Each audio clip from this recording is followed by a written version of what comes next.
You open this door with the key of reason. Beyond it is another dimension. A dimension of truth. A dimension of freedom. A dimension of joy. You're moving into the land of both the ideal and the real, of the possible and the actual. You've just crossed over into the Capitalist Corner. Where reason meets reality, welcome to the Capitalist Corner. Welcome, everyone. As you can see, es solamente uno. Today, I'm all by my lonesome. Mark is filming, and, so I've been abandoned. Tomorrow, there will be no show because Mark is traveling, and I'm headed to the Big Apple. Let me make sure I get this over to Mark. Hopefully, he'll share it, but you never know, All right, let's see. No, that's not it. So I hope everybody had a good weekend. It snowed. I think it's still snowing here. I don't want to peek around the corner now to make sure, but I think it is still snowing. We got, I don't know, some feet. So I've been shoveling, and I didn't want to just wait until the end. So I've been periodically out there shoveling it up. And yeah, I'm very sore as a result because I'm very old. Well, I guess maybe I'm not very old. I shouldn't say that because then some people that are older than me may feel bad. But nevertheless, I've been doing some shoveling. That's been keeping me busy, done a lot of reading. What I got to tell you? I got nothing new on the Rational Egoist, so nothing new there. Coming up next week, there will be some good stuff on the Rational Egoist. Remember, you can check out Persephone. Persephone and I do Everyday Ethics every day at 2:30 p.m. Eastern time, and that's pretty freaking great. So, there's a lot going on. Mark and I do Self-Made Soul, yada, yada, yada. So, I don't know. Are there any objectivists or fans of Ayn Rand in the audience today? Because there's, I don't know, maybe something that you'd want to ask. And if you do, I'll, of course, answer in relation to something that I posted on Facebook over the weekend. It was, let me give you a little bit of background first. I was very hesitant to ever refer to myself as an objectivist for a few reasons. Jim Valiant convinced me that I was wrong and that I'd self-identify as such. My reasons for not wanting to were one, I knew that Ayn Rand was skeptical about anybody so identifying. And I also knew that there were a few issues where I disagreed. Not in terms of fundamentals, but for instance, I disagree. I think that a better word than selfishness should have been used. I think that self-interest would have been better because selfish has always had a pejorative connotation to it as far back as Samuel Johnson. That's one thing. Value as anything you seek to gain and keep. I think that Leonard Peikoff was right and later talked about the principle of two definitions. Jim and I disagree about whether she actually provided the second definition. I say no. Jim said yes. The idea of rights, they certainly, Peikoff and Rand, imply that rights don't come into they're not applicable until a society is formed, and I disagree with that. And then the idea that the only just government is consent of the governed. I don't think that's the case any more than I think it's the case that I need your consent to defend myself from you. Now, those aren't fundamentals. Those aren't, I think she's absolutely right in her theory of ethics. Epistemology, I think, is spectacular. I think there's just some things that I would alter if it were my philosophy, in relation to a few things. So because of those, I was hesitant to call myself an objectivist. And then lately, there's been a lot going on. A lot of different people telling other people they're not objectivists. You got this Bosch Faustin Jagoff who comes out and says, these claimed objectivists and this and this and that. And I don't think he even knows objectivist epistemology. there's that. And then people were saying, well, Andy Bernstein is not an objectivist because he supports Trump. And these are downwind political things that people are disagreeing about. But plus, you have your open objectivists, you have your anarcho objectivists. Everyone uses the term, and it just seemed to me that recently there's a lack of clarity that comes with the word. And so when you combine the lack of clarity, the fact that I have some slight disagreements with the philosophy, the fact that Ayn Rand has not wanted people to identify as such. Ian Gilmore says this isn't interesting. I'm sorry, Ian, but people are interested. I'm sorry you don't find it interesting. But anyway, so I posted on Facebook that I will no longer identify as an objectivist. I certainly don't care if other people do. That's, well, I shouldn't say that. I care about the philosophy of objectivism. Let me just put it that way. The philosophy of objectivism saved my life. In a lot of very what's the word I'm looking for here? In a lot of significant ways. It's not an exaggeration to say that objectivism saved my life. Ian, are you going to get upset if I read what I wrote on Facebook? Because I would like to just share it with the audience, but now you've got me. Oh, my girlfriend's here. Hi, Diana. I haven't been flirting with anybody, I promise. Okay. So anyways, let me just read this, Ian, and then we can move on from the topic. So I wrote, am I an objectivist? Also, by the way, the great Jim Valiant wrote on Facebook that he will no longer be identifying as an objectivist. But anyway, so this is my reasoning. Am I an objectivist? I've been thinking of this a lot lately, especially given all the disagreements between objectivists online.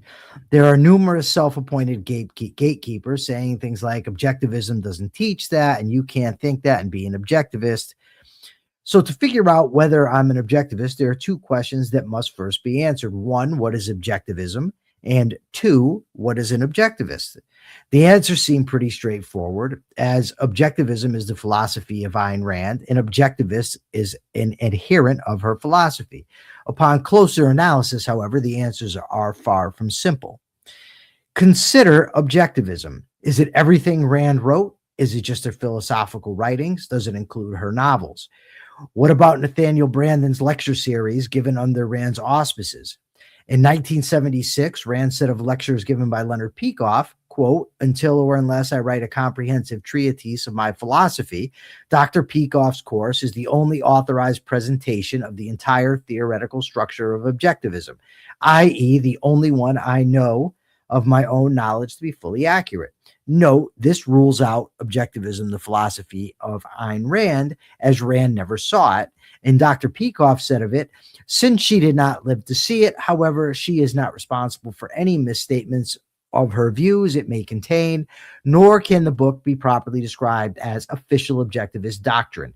He goes on to say, objectivism is the name of Ayn Rand's philosophy as presented in the material she herself wrote or endorsed. So, Bonnie Bertrand's not happy either. Well, Bonnie, I'm sorry. Well, I mean, I'm not really sorry. I don't like for you to be upset. That's all I mean. I'm not. I didn't cause it, so I'm not sorry.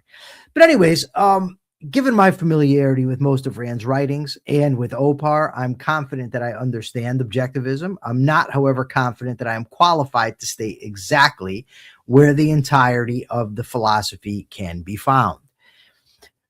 So what is an objectivist?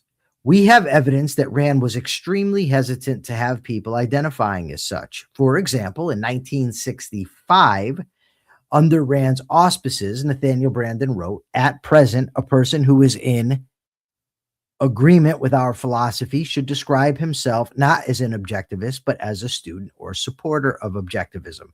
In 1968, Rand herself wrote, if you accept some of the tenets of objectivism, but disagree with others, you are not an objectivist. She also wrote, my role in regard to objectivism is that of a theoretician, since objectivism is not a loose body of ideas. but a philosophical system originated by me and publicly associated with my name. It is my right and my responsibility to protect its intellectual integrity.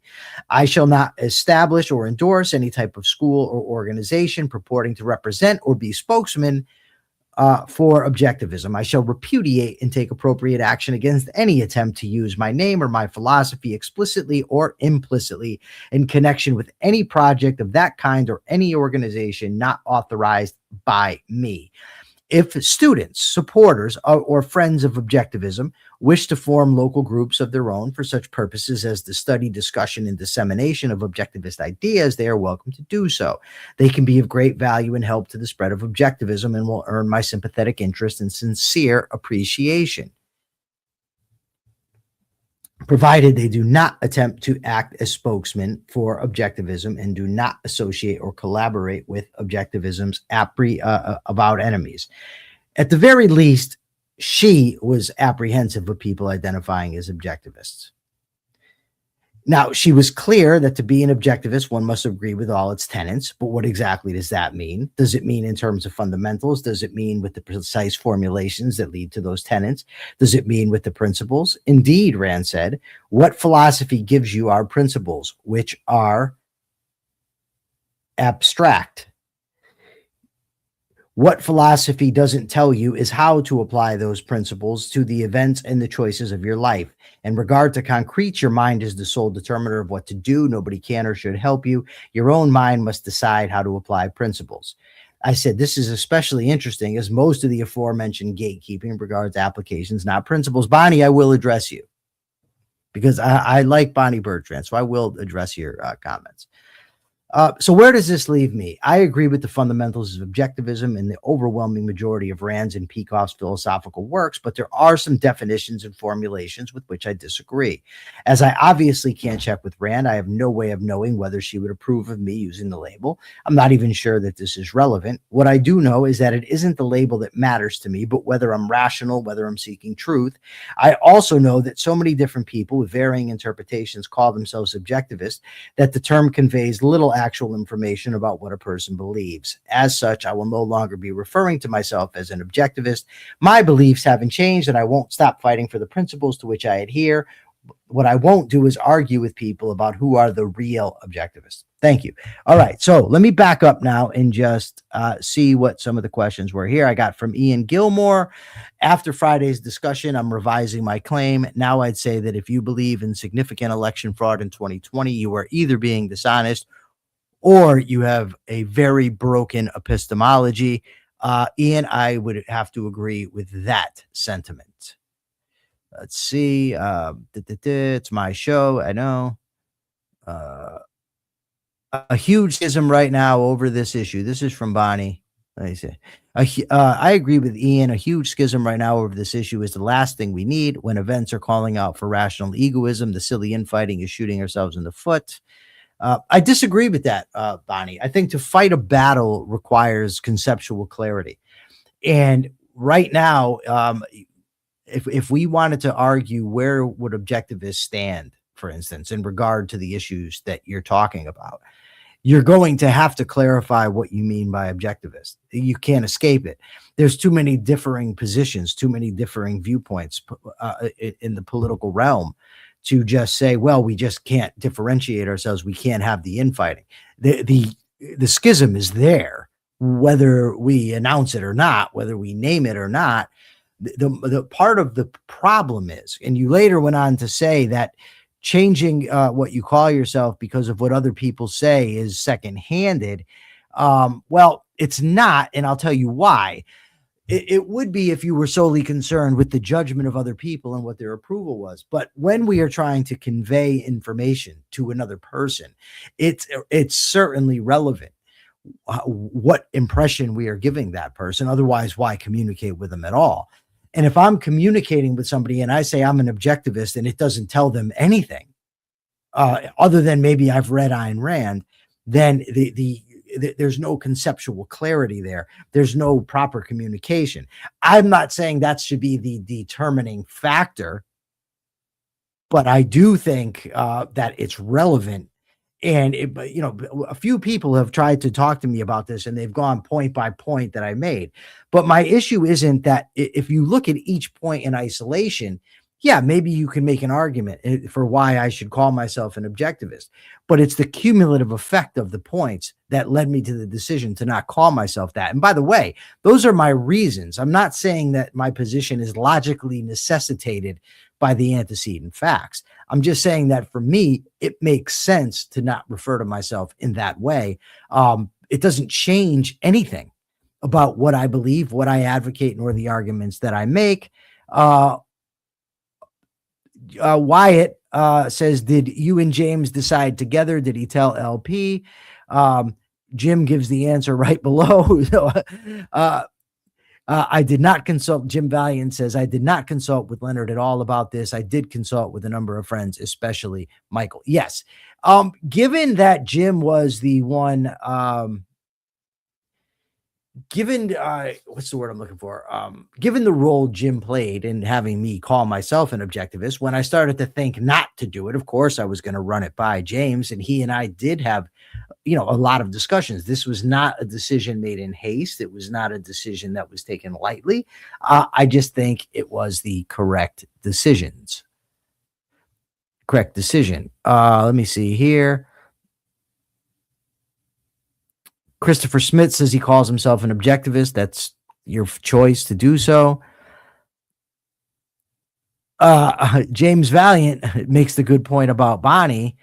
He said other people's use of the term is what prompted her statement, which is absolutely correct. And, that's just it.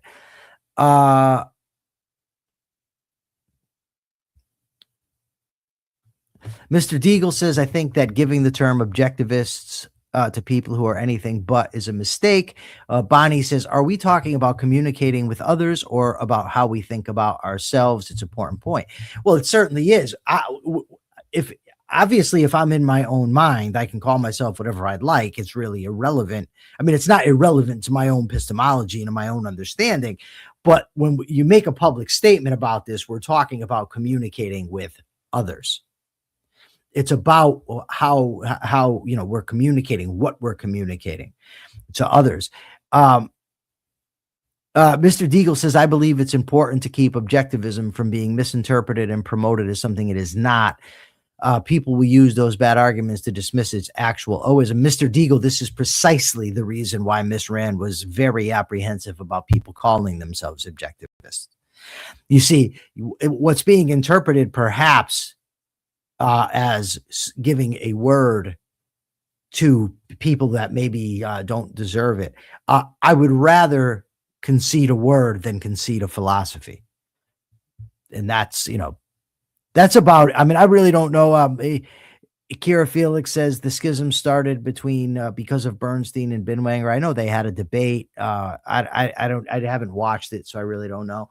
Unless anybody else has any more questions, which I'm certainly happy to answer.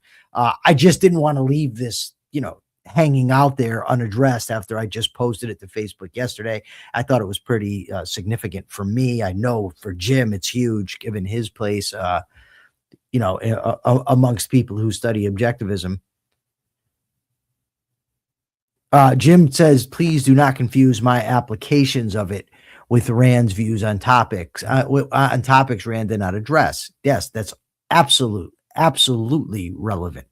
Is that I have views, Jim has views, we all have views, but if Rand did not address it, did not cover it, it's not objectivism. All right, so let me see here. We got from my main man, Gary Menard. He said crucial points about exactly what and who is objectivist, but one who is an avowed Christian, altruist, or socialist can demonstrably deemed not an objectivist. Yeah, I have no, let me see. I have no problem saying what objectivism is and isn't, right? I have no problem with that. None. I think that there are points that can be made about who is an objectivist and not. I think that the overall problem, right? The overall problem is one that Rand foresaw, knew that this type of thing would happen. And so it seems that she was very wise. Now, does that mean that we should listen to her? I'm not sure. But it does seem to me, if we're going to say that objectivism is a closed system, and it's a closed system that was put together by Ayn Rand, and Ayn Rand's the one who determines what objectivism is, then it's a tough argument to make that she doesn't also have the right to say who's an objectivist, right? And if she didn't trust people calling themselves objectivists, then maybe we shouldn't. Now, that's my decision. You understand? I'm not here to put pressure on other people. You are free to use it if you want. You're free to think that I'm mistaken. That's fine. I'm not, I'm certainly not saying anybody's immoral for using it or wrong. My own personal conclusion is that it's best to not call myself an objectivist. And I think we who are actually fighting for the principles in objectivism would be wise to not use that title. That's my personal perspective. I'm not going to hate anybody. I'm certainly not going to disavow anybody for using it. The great Robert Nacer says, totes identity crisis here. Am I an objectivist? Well, Robert, I guess. Would I call myself a Randian? Well, here's the problem there also is that she, Rand was even probably more opposed to that than even objectivism. Wait here. We got I missed a few things here. Dogma Felix said, dude, I just want to say I'm with you. I've been saying there are only two objectivists for years. I love objectivism. It's the only philosophy I trust. I'm just not one.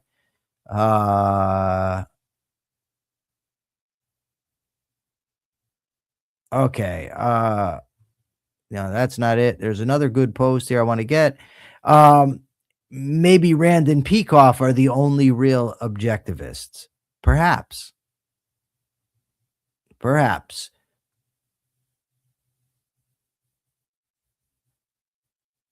Ian Gilmore says the only people I'd use the term objectivist with are other objectivists, not useful outside that context.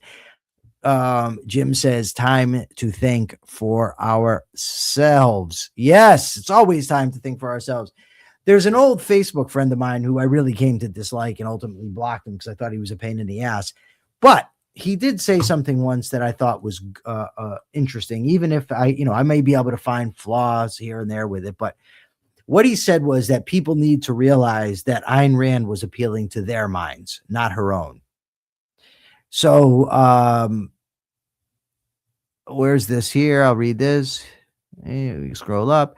Objectivism is a closed system. People saying objectivism, this and that, is no different as saying Nathaniel Branden is an objectivist, even though is pretty nice and I love his stuff. I don't know how nice he was, but okay. Let's move on from this now, because there's a lot to talk about, people. I mean, let's be honest. And maybe this subject is boring a large portion of the audience. I just thought I needed to address it. I couldn't just leave it out there like, it didn't happen. But I will thank Jim Valiant for his help in this regard. Let me see. Let me go here. Oh, more 5. Another 5 from Robert Nacer. Robert Nacer says this is the kind of issue which pretty much resolves itself once we define our terms. What does objectivist mean? Robert, that's part of my problem, is that I don't know, right? If we just say, well, it's, if you're adhere to the philosophy of Ayn Rand, does that mean I agree with every sentence that she wrote? Does that mean, that I'm reading Bonnie and I'm reading Bonnie stuff and trying to address Robert. Do you have to agree with everything? Is it only in terms of fundamentals you have to agree? Do you have to agree with every formulation? I don't know. So, for me, it's best to just not use it. Bonnie.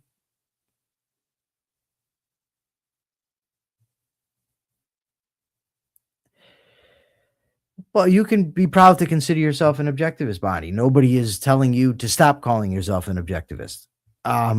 I will say this. I know what she wrote, that the reason she using selfishness, I just think that that was an error on her part, because the way she defines selfishness is not how it's been used for, at least going back to Samuel Johnson. That's a side issue. It's real. I mean, what she means by selfishness, I think, is a virtue. So, I don't, that's not really an argument I wish to have. A good balancing act from Robert Naser. Robert Naser is the bomb. What about the view there's ism without an ist? I have no idea. I'm sorry. You gave $2 and I appreciate it. I don't know. I don't have all the answers to this, to be perfectly honest. I mean, what I think is that for me, it was the right decision because there's a lot of questions that I don't even know if they are resolvable. My friend Robert Naser says that it's resolvable if we define our terms. I'm not sure that we can actually do that. All right, but let's go to let's see, what do we got here? Oh, how about this ICE shooting? What about the shooting in Minneapolis of the guy with the gun? So I've seen this video numerous times and I can't really make heads or tails of it because it's very chaotic. But from all the things that we do know about it, it seems that what happened was, and this is, witnesses and other people who have seen the video, that ICE shot pepper spray into the air. They pushed a woman down. There was a guy there that was filming everything with a camera. He went to help the woman up. ICE proceeded to tackle him. They found a gun on him while he was restrained. They took the gun and then someone yelled gun and then they proceeded to shoot this guy. Now,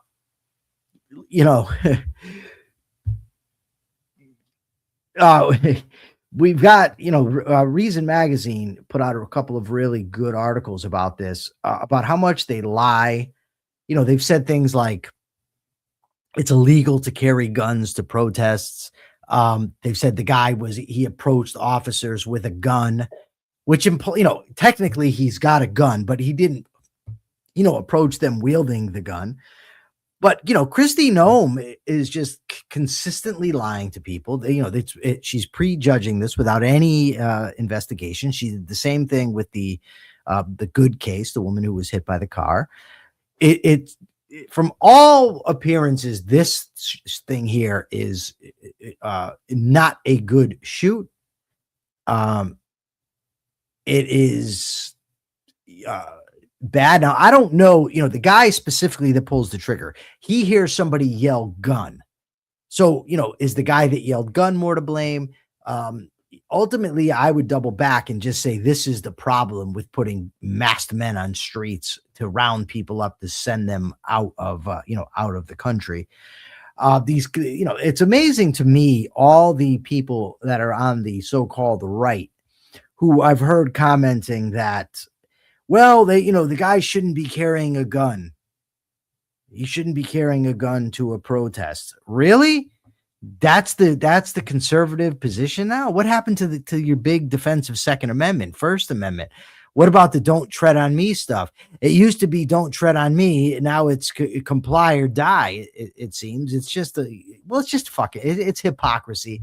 It's ultimately very, very disgusting. Gary Menard says the administration is constantly getting caught lying. The smarter and more evil Miller types are going to go after filming in a draconian manner. Ann M, of course, is siding with Trump because that's what she does every single time. Interfering with an arrest. There's no indication that the woman was being arrested from what I've seen. If somebody else in the chat has seen that, please let me know. The woman was thrown down, not arrested. She was maced and thrown on the ground, and the guy tried to help her up. And even if it's accurate that he interfered, he was thrown down on the ground, did not brandish a weapon, did not reach for a weapon, and was disarmed when he was shot. People seem to have this mistaken assumption that if a citizen behaves badly towards the cops, that the cop then can ultimately shoot them. right? They don't come out and say that, but that seems to be the case. There is a tremendous asymmetry between being a citizen and being law enforcement, right? Law enforcement have taken oaths to the Constitution. They have guidelines to go by. They have ethical codes they're supposed to adhere to, training they're supposed to implement, right? That training does not include shooting somebody that we don't like, abusing people who are acting up. If somebody is misbehaving, their job is to restrain and arrest. That's their job. They are allowed to defend themselves if there is an imminent threat. But these arguments about fuck around and find out, mostly made, I'm sure, by fat guys in their briefs in their mom's basement. The cops should not allow any fighting with them. And the question is, what is the appropriate amount of force to be used when somebody is resisting? This guy was not trying to hit them. He wasn't trying to shoot them like they claimed. He didn't approach them with a weapon like they claimed. And if I were you, I would seriously question if it's as simple as this guy interfered with an arrest and the shoot was justified, then why the lying? Why does the administration have to lie? Which they clearly lied, as they did in the Good case. They come out with a prejudgment, no investigation, and just start lying, which is par for the course with Trump, going back to when, who the hell knows, as long as I've been paying attention to the asshole since the 80s, he's been a liar. The people he puts around him are liars. And you're saying, well, the guy resisted. The guy didn't deserve to get shot. That's the bottom line. And the police can't just shoot somebody for resisting. They definitely shouldn't be shooting unarmed people on the ground, like Mr. Deagle says. Akira Felix says he was resisting arrest, not shooting at them. Yeah, according to Stephen Miller, he was an assassin. He went there to take out. Here's the thing. If he went there to take out ICE agents, why tip them off by filming them, getting in their faces, trying to help some woman on the ground up? If he wanted to just start taking out ICE agents, why not just start shooting? It seems like that'd be far smarter a plan under those circumstances.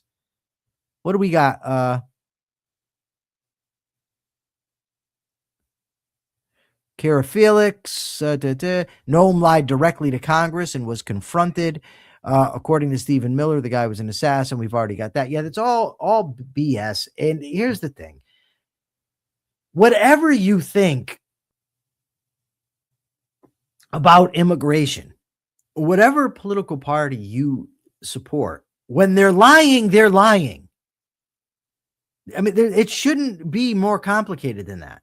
They're lying. That's it. I mean, why lie? Let's get to the bottom of that. Why don't we have a real investigation and not have the country's leaders out there lying to us? And why aren't people upset about it? I don't understand this. When Trump said he could shoot somebody on Fifth Avenue and people would, right in front of everybody, and people wouldn't leave him, they clapped like trained seals. Why wouldn't that offend you? If somebody ever said to me, oh, Mike's such a bitch that he'd have my back no matter what I did, I'd be like, dude, you're out of your mind. But his people are like, yeah, Trump, we love you, Trump. No, that's insulting. And it's ridiculous that your character is such that you will defend this jerk and his administration no matter what. When people lie to me, I get offended. Like, do you think I'm fucking stupid? That I don't have eyes? I mean, I have a friend of mine. Well, not really a friend, but a guy I grew up with. He told me this big elaborate story about how he was in a bar fight and he was knocking guys out and this and that. And he told me, ask our other friend. The other friend was there. I asked the other friend. He said, no, it never happened. And I'm like, dude, why do you lie? But I just don't get it. Why are people okay with being lied to? And why do you pick up the lies and then repeat them? I mean, it's just stupid and it's scummy. I don't know if you're repeating their lies, and I'm not saying that. But in a sense, you are, because you're saying that, well, he was resisting arrest and he interfered with an arrest. Stop buying their bullshit. Just stop. I mean, I don't get it. I'm not like, it's the same thing with, when people argue with that, for instance, remember the story, hands up, don't shoot, with Michael Brown years and years ago. It wasn't true. It never happened. But yet they repeated it. And that was back when conservatives didn't like lies. But now, evidently, they picked up the left's playbook. They're on Alinsky's methodology, and they're just like, let's go with it. Who cares? Let's just lie. Our people are dumb enough to believe it. And, we're going to get away with it. So fuck it. And people are okay. I'm not okay with it. I'm sorry. I'm just not. So Bonnie Bertrand says, I doubt he was resisting arrest. At that point, Slides sprayed and held down by a bunch of goons. I think he was genuinely fighting for his life. I don't know what Slides it refers to. I'm putting you up here. What is it? She corrected herself and said pepper sprayed. It was an autocorrect. At that point, pepper sprayed and held down by a bunch of goons. And then it says slide. Yeah, it's weird. What are your thoughts on this, Persephone, since you're here now?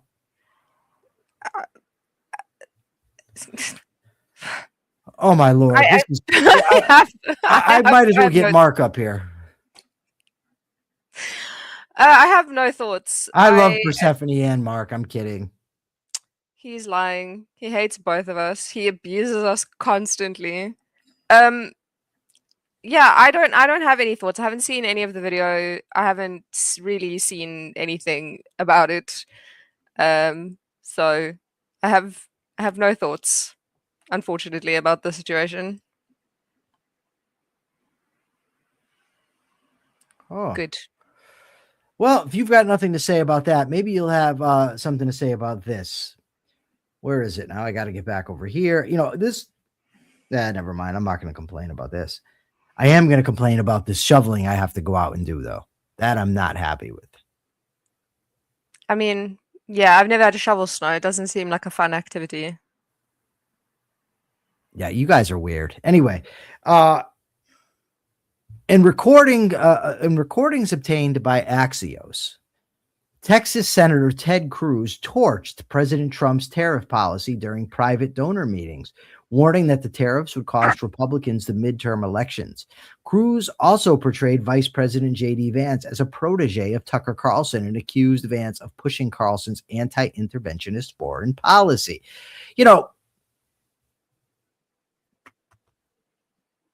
Ted Cruz, in 2016, after Rand Paul, I supported Ted Cruz. I read his book. He talked about his strong character and truth and how important it was. And then, there were issues with which I obviously disagreed, but I said he's a constitutionalist and he's got balls. He's standing up to people. He stood up on the Senate floor. And then, at the Republican National Convention, he refused to endorse Trump. And I said, yes, this guy might be the future. And a couple of weeks later, he kissed the ring. After this guy degraded him, his wife, his father, he just went and kissed his ring. And now he has all these strong opinions, but note that he didn't do an interview and say this stuff. He was caught on tape. I don't know if actually tape, but you know what I mean. It was a recording. He's caught on a recording. Have some guts, dude. Like, grow a spine. You can't make everybody happy, and it may, you may not have a political career. Everything is not a political calculation, or shouldn't be. But the fact that it is for you shows that you're a goddamn fraud who, yes, he did. He did sign a contract in 2016, Erase. They all signed a contract, which Trump, of course, said that he might not adhere to if somebody else won unless they treated him fairly, which, of course, he would have claimed he wasn't treated fairly because whenever Trump loses anything, he was treated unfairly. He says he was treated unfairly. But there's also this. When you give your word, like in that case of signing a contract, it's in a context. That context doesn't include mocking my wife and accusing my father of murder and repeatedly calling me a liar everywhere I go. Lying Ted, lying Ted, lying Ted, lying Ted. So at that point, I just don't care. If you and I make an agreement, and then, if I have a wife, let's say, and I agree to bring you to the store, I tell you, and you say, listen, I really need to get to the store Sunday. And I say, dude, I'm going to bring you to the store. Okay. And then I find out you're banging my wife. I'm not bringing you to the store. I don't care that I gave my word because you violated what led to me giving my word, as Trump did. Let me go up. Ray says fair enough. There's a good question from somebody that I want to see now. So it was how do cops treat resistors of arrest in SA? Badly. The cops in South Africa are not great. I've seen people get absolutely get their shit rocked. Yeah, I don't understand, Ann M, how you think that's a great question. Because South Africa is a third world country and their police act up. Therefore, the standard for the American police should be shoot people. Like, how does that make sense in your head? Like, why would you even bring that up? Not you, Jason Adams. I get maybe you just wanted to know, but why would you?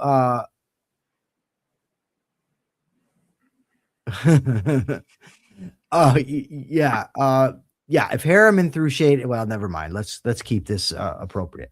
Yeah, I don't know how that's a win. Like when people say, yeah, well, how would you like it in North Korea? Great. That's a great argument. Yeah. I mean, South Africa sucks in multiple ways. No one is using South Africa as the benchmark, except Mamdani. He does want to use South Africa as the benchmark. I would like to know in what ways you think they have their hands tied. And they have their hands tied. Is not shooting motherfuckers, that's what you think is hands tied?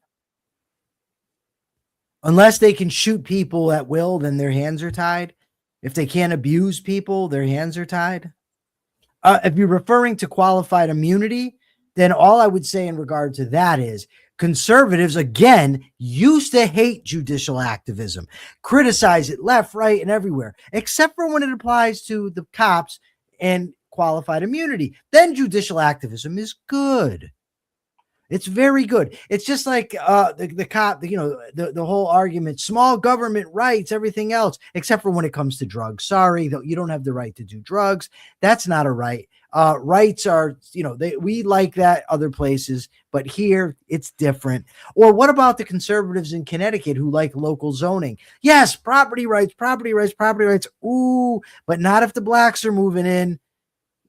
I'm sorry to put it that way because I don't even know, and I'm not saying it's racist, but I'll tell you what, it's a little suspicious that everywhere that conservatives throughout my life have gone against their avowed principles, it refers to the war on drugs, local zoning laws, and qualified immunity. 3 issues that disproportionately affect Black Americans. So can you blame them for maybe thinking there's something to that? There might be something to it. Ban this guy. It's probably a bot. Who's the guy? There's just someone talking about America's a Ponzi scheme. India's the greatest. Oh, all right. I'll get rid of him. I don't care. So it's interesting. It's interesting from race. I think the sudden embrace of police brutality is an overcorrection for years of police treating activists and rioters with kid gloves. Is that true? Did they treat rioters and activists with kid gloves? I remember for a long time seeing police treating activists and rioters very poorly and pepper spraying them in the face and shit. Not killing them. But in 2020, now I was in prison for this. But in 2020, there's the impression, and it might be accurate. Like I said, I was in prison for it, so it's difficult for me to really know. But you know what? I did hear there were comments from the left about letting their peaceful protests, even when they weren't peaceful protests. But I got to say, Race, that I've seen the support on the right for police brutality far longer than that, and I shouldn't even say the right.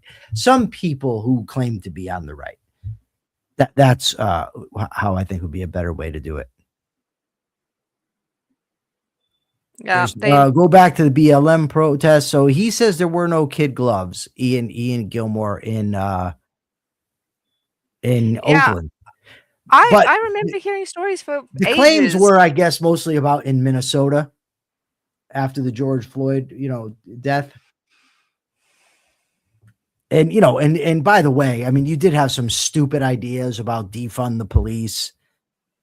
you know, but that doesn't justify shooting people. That doesn't justify blindly defending the police.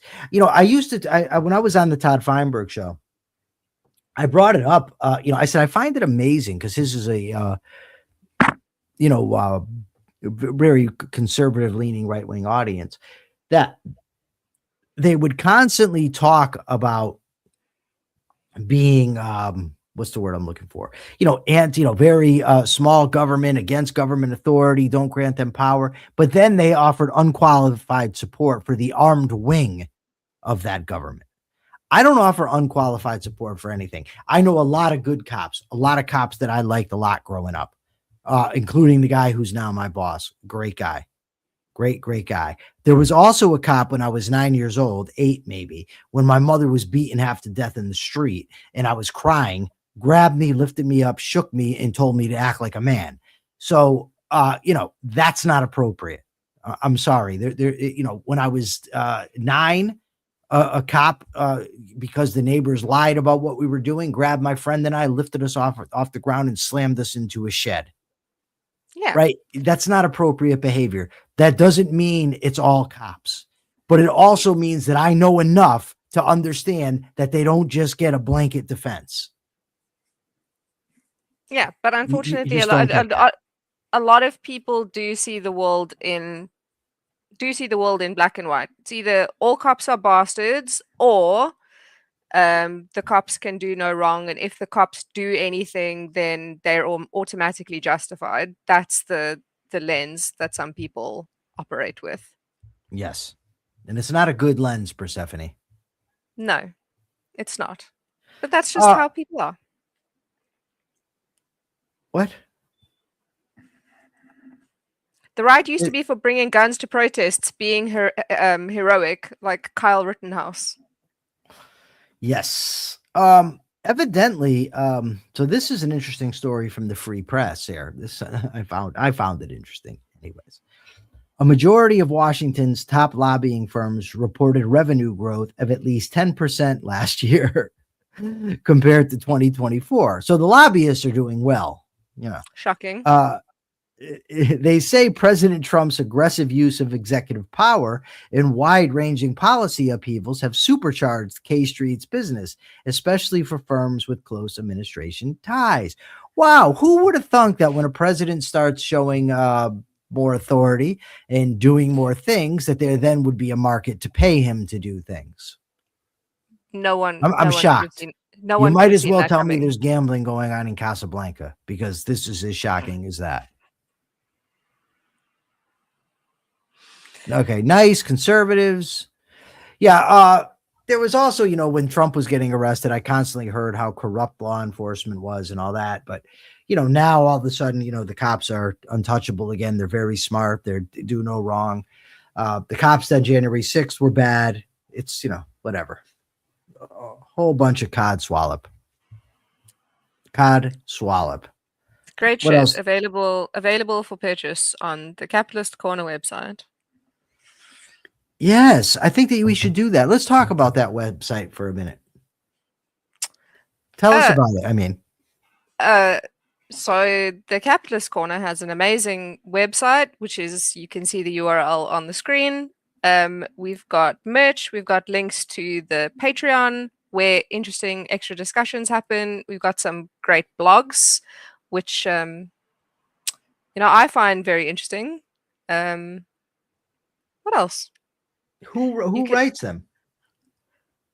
I do, but they do get proofread by Mike and Mark, and I do get comments at 2:00 in the morning to say you should change this. Yeah, we do we have the Patreon set up yet for Everyday Ethics? We do. That's awesome. Yes, we got a great show today. We're going to be talking about the ethics of forgiveness, which I think is a great topic. It is a great topic. I haven't read the article yet, but I will. Oh, God. What do you mean extra H here? Gary Menard said there's 2 swamps, one good, one bad. Okay. Jenna, She just lost power. I'm sorry. She's going to see us Wednesday, but thanks for the $2. That's awesome. Thank you. Not awesome that you lost power. All right. Yeah, good Do luck, you have Jenna. any questions? Ask me anything. I'll answer pretty much anything. Because to be honest, I'm out of things to talk about, and I don't want to just pretend. I mean, I guess I could sing and dance or whatever, but I don't want to. Race, I don't like Labubus. I'm just gonna put that out there. If you see those little things behind me, those are McDonald's toys from the UK. They are not Labubus. Also, I don't hate Labubus. Yeah, same. They're I just so don't- disturbing. I don't see the point of them. And they just seem like, didn't you guys talk about how they're like the like Gen Z Beanie Baby? I didn't say it, but somebody did. Someone did. I don't like them. They're kind of evil. Yes, they are the Happy Meal toys, except I didn't purchase Happy Meals. I just like them because they're the Why Halloween are you one. getting Happy Meals? You're in your 30s. My son, did you not just hear me say that they're like that I didn't actually get the Happy Meals? Well, no one believes that. Well, my niece's girlfriend went and purchased all of the toys individually. Your and niece is your niece is a lesbian?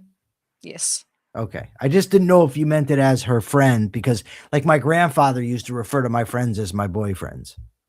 Yeah, no. She's gay. So my niece's girlfriend bought those for me because I like them because they're Halloween themed and I thought they were cute. All right, well, that's fair enough. Mr. Deagle wants to know how I met Mark. So the way that I met Mark is I was a regular guest on the reality show on the Ayn Rand Center UK. And they also have another show. Well, they have a lot of shows, but another show they have is the Daily Objective. They wanted to interview me about Stanton Saminow and his views on the criminal personality. The person that was familiar with Dr. Saminow was Mark. So Mark was also a regular guest over there. So they had Mark interview me. And when Mark interviewed me, we got to know each other. Then we were on the show a couple times together. I interviewed him and we just got to talking. We hit it off. I went and hung out with him in Albany, went and hung out with him in Gettysburg. Then at the, we went to, what the hell was it called now? Liberty Con, I think it was called, in Washington, D.C. And Mark asked me if I wanted to be vice chair of the American Capitalist Party. I said, sure.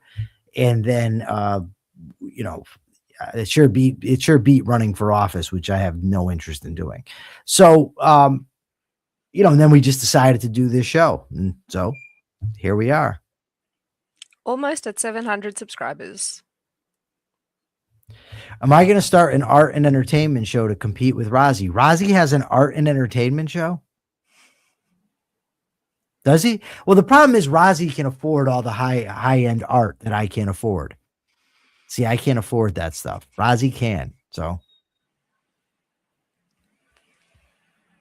that happened in your first 3 episodes. What happened in your first 3 episodes? I think he's talking about on Rozzy's show on the Daily Objective and all that. So he reviewed Pluribus, Plur One Bus. I don't know. Pluribus is a show on Apple TV, I think. The Cultural Review, I think, is the channel they talk movies and TV. Okay, Daily Objective. All right, so we're it seems out of. Ow! I just pinched my finger. That hurt. Anyway. Yeah. All right, listen. We will be back Wednesday. Mark should be here as well. We've got plenty to talk about, I'm sure, after missing a day. At 2:30 p.m. Eastern time, so it's a little bit more than an hour and a half from now, Persephone and I will be back discussing the ethics of forgiveness on this very channel. Remember, check out our patreon.com/Capitalist Corner. Go to thecapitalistcorner.org. All kinds of stuff going on. I look forward to seeing you on Wednesday. Persephone, anything to say? Bye. No, No, I have nothing to say. You got to endear yourself to the audience, Persephone. That's not going to cut it. Like I whip just- your hair around or something sexy. Like, oh. There you go. All right. See how much she loves you, audience. I love you too. Can't wait to see you Wednesday. Until then, remember to check your premises. Peace.